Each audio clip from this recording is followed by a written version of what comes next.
Pesawat juga bisa menghasilkan turbulensi, guys. Nah, ini yang sangat berbahaya karena kita out of nowhere tiba-tiba kita berpotensi membahayakan penerbangan. Ayo guys, sekarang jangan lupa klik subscribe dan aktifkan loncengnya. Jangan lupa di-share ya.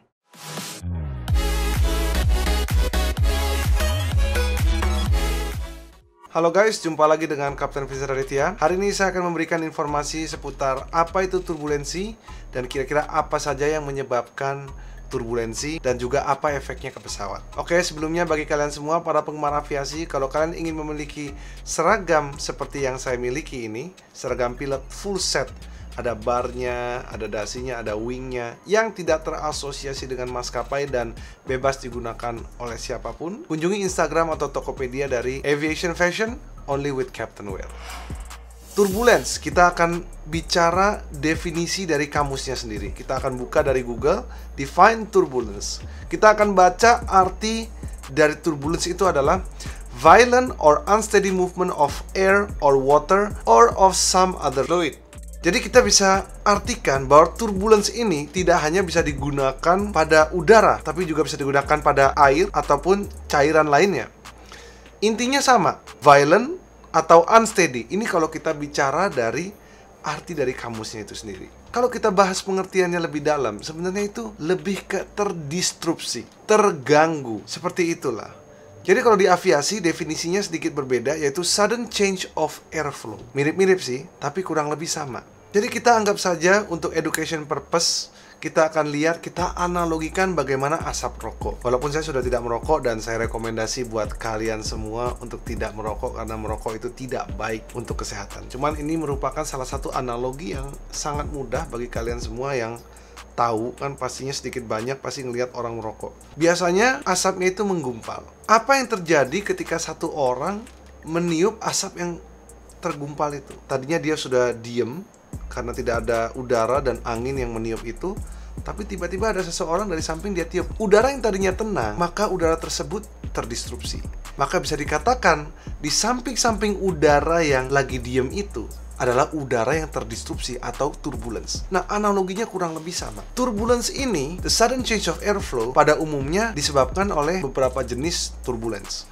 Yang pertama adalah mechanical turbulence. Di mana mechanical turbulence ini biasanya adanya di atas gedung-gedung dan di samping dari gunung ya.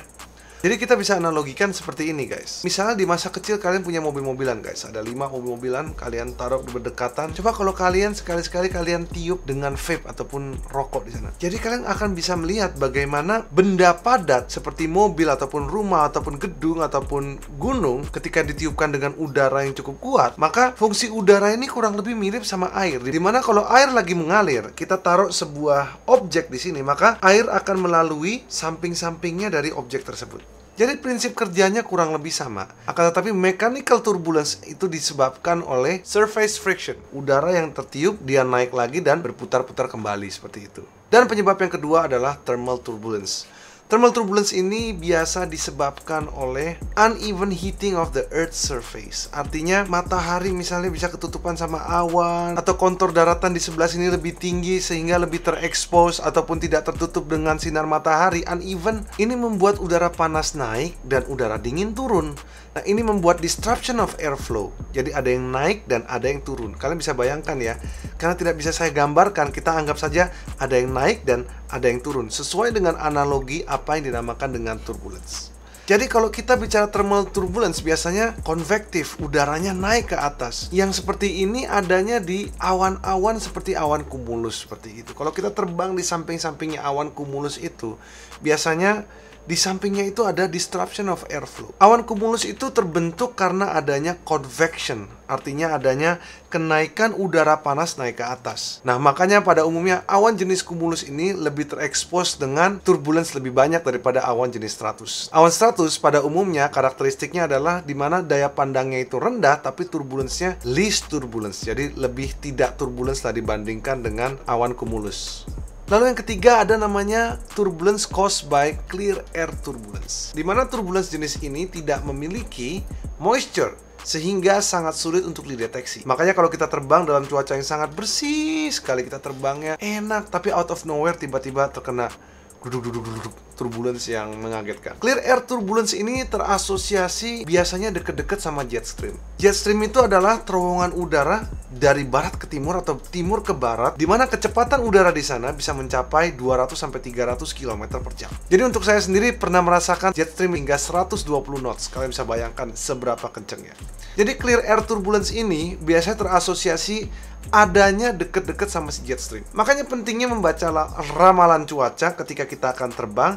Ketahui di mana posisi jet stream. Di perbatasan jet stream itu biasanya akan terjadi turbulence yang sangat ekstrim. Padahal radar kita tidak bisa mendeteksi apa-apa. Nah, ini yang sangat berbahaya karena kita out of nowhere tiba-tiba kita bisa masuk ke dalam clear air turbulence yang berpotensi membahayakan penerbang. Dan bukan hanya 3 alasan tadi yang menyebabkan turbulensi. Akan tetapi pesawat juga bisa menghasilkan turbulensi, guys. Kenapa seperti itu? Ketika pesawat generate lift, untuk bisa pesawat terbang di udara, dia harus mengenerate lift ataupun dia harus memproduksi daya angkat. Ketika pesawat memproduksi daya angkat, maka pesawat itu akan mendistrupsi udara yang ada di belakangnya. Ini kita sebut dengan namanya vortex. Bisa dikatakan sebagai wake turbulence. Wake turbulence yang paling terparah adalah apabila pesawat yang sangat besar, seperti Airbus 380, dengan beban yang sangat berat, otomatis dia harus produksi lift yang sangat besar. Dan juga high angle of attack. Dengan kecepatan rendah, dia harus menjaga pitch attitude dia sangat tinggi. Otomatis dia memproduksi vortex yang sangat besar. Nah, vortex ini dapat membahayakan, tapi detailnya akan saya bahas di video selanjutnya. Di video kali ini hanya saya jelaskan seputar pengertian dari turbulensi, supaya tidak terlalu tertukar-tukar dan tercampur-campur. Jadi pada dasarnya ilmuwan dan manufaktur pesawat sudah meriset sebagaimana membuat pesawat aman dari turbulensi. Jadi buat teman-teman yang sering dengar kalau ada yang bilang turbulensi itu adalah ruang hampa udara, itu kita tidak bisa katakan seperti itu. Karena udara akan tetap ada di sana. Tinggal bagaimana flow-nya yang terdistrupsi. Jadi ketika pesawat diterbangkan di area dengan turbulensi yang cukup tinggi, kita akan merasakan bagaimana pesawat kita yang tadinya jalannya lurus, kita bisa antara naik-naik ke atas, ataupun kita bisa digoncang-goncang kiri ke kanan. Nah, itulah apa yang kita rasakan ketika kita berada di samping-sampingnya turbulensi. Jadi turbulence itu tidak hanya ada di awan-awan saja. Jadi turbulence juga bisa dirasakan di deket-deketnya windshield. Jadi windshield adalah perputaran arah angin yang sangat ekstrim, guys. A sudden change of wind direction and velocity. Perubahan arah angin yang sangat cepat dan juga kecepatan angin yang sangat cepat.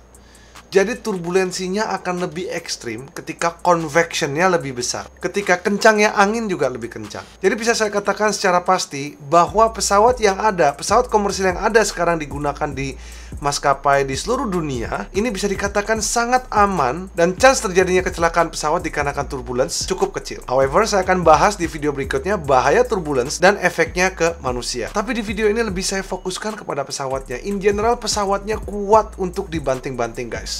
Jadi secara statistik, pesawat yang ada di seluruh dunia ini sudah cukup kuat menghadapi turbulence. Sudah hampir 40 tahun tidak pernah terjadi kecelakaan dikarenakan turbulensi. Jadi kita sudah bisa melihat ya bagaimana sebenarnya turbulensi ini bisa dikatakan not very dangerous. Jadi good to know aja buat kalian semua. Ketika kalian terbang, percayalah kepada desain yang sudah dibuat manufaktur, dan bukan hanya secara strukturnya sudah kuat ya, tapi secara pembuktian juga bagaimana pesawat terbang puluhan juta jam mereka terbang dalam setiap tahunnya. Kalian bisa lihat ya, kecelakaan karena turbulence hampir tidak ada. Ya bukan berarti pesawat tidak mungkin jatuh karena turbulence. Chance itu ada. Tapi di video kali ini semoga bisa memberikan gambaran buat kalian semua mengenai apa arti dari turbulence. Jadi kalau kalian terbang naik pesawat, jangan takut, jangan khawatir lagi. Karena secara desain, struktur pesawat sudah didesain dengan limitasi load yang cukup kuat. Ketika pesawat harus menghadapi turbulence yang keras, most likely sayap yang berlaku sebagai shockbreaker itu cukup kuat untuk menghadapinya. Jadi semoga informasi ini bermanfaat. Terima kasih sudah nonton. Jangan lupa untuk hit like dan subscribe. Jumpa lagi di video Captain Vincent berikutnya. Salam rotate dan sukses selalu.